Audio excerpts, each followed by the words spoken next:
The courtroom was silent, except for her voice. "I've found real love," she told the judge, calm, smiling, like a polished weapon. She painted me as the villain, said I abandoned her, said I chose war over family.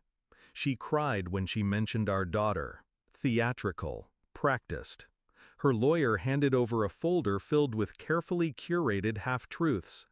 Then she turned to me, expecting silence. I gave it to her, right up until the judge looked over his glasses and asked, "Mr. Cole, do you have anything to add?" I placed a single document on his bench. He read the heading, stopped, brows furrowed.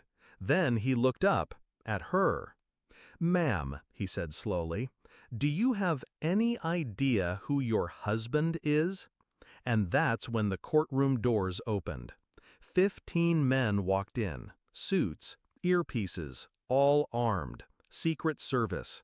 She gasped, and for the first time since I returned from deployment, she realized she had no idea who she'd married. It started 6 months earlier.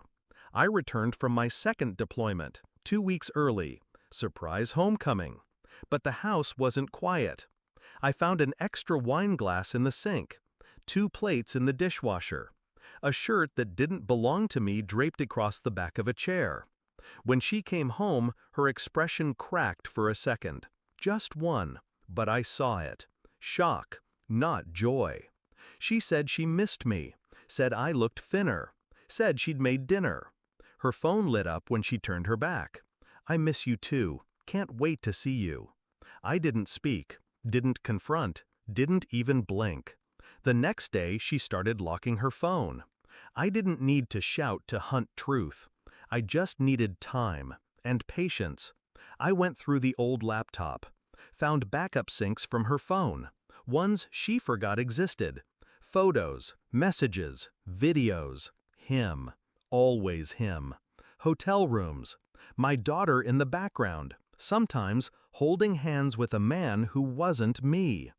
I reached out to a friend in cyber intel, someone from a former assignment. He dug deeper. Bank transfers, private flights, a weekend spa trip that landed them in Turks and Caicos. She didn't just cheat, she lived a parallel life. I spent years defending the country, while she rewrote my family in real time. But still, I said nothing. I waited, and I built something no one could destroy. A precise, factual, undeniable dossier. 2 weeks before the court date, her lawyer called, said she wanted an amicable split. She wanted the house, the car, full custody. She said, "You were never really here anyway." I agreed, then quietly filed a formal disclosure with the Department of Defense. Attached evidence of foreign travel with unknown males, financial discrepancies, and unreported contacts. Within 48 hours, I was summoned to Washington. The file reached Homeland.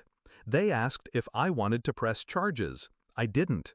I just wanted the truth to sit in front of her, on paper, in court.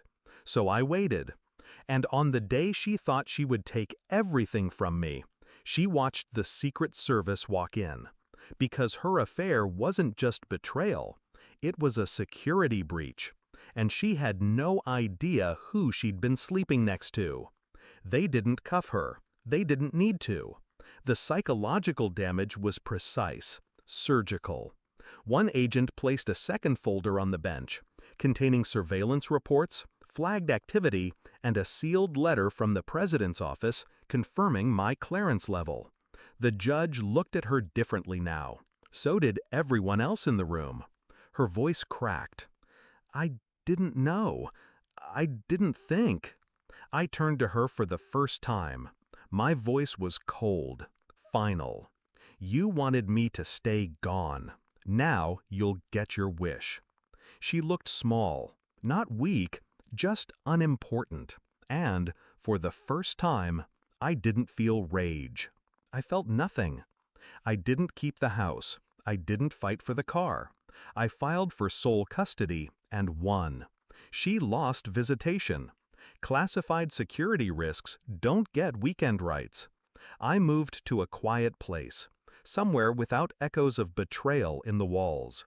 My daughter is safe, smiling again, slowly forgetting what shouldn't be remembered. People ask why I didn't expose her publicly, humiliate her. I don't need to. Every night she lies awake knowing she tried to destroy someone she never understood, and failed. She thought I was a soldier with no power. But I wasn't just trained to fight wars. I was trained to disappear and let the silence ruin you.